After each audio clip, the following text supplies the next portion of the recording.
What? I'm not kidding. Go over there, pull out Adrian's cock, and blow him.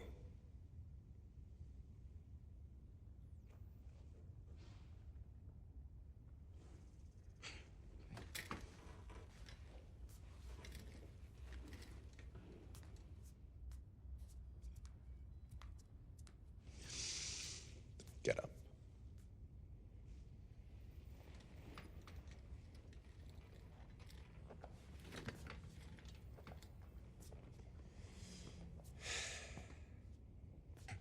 Sex is just a spectrum, right, bro? Get off your fucking knees. This is exactly what I'm talking about. Not one of you has the stomach to challenge anything I say. Oh, my God. I have got to carry this entire fucking company on my shoulders. You're right?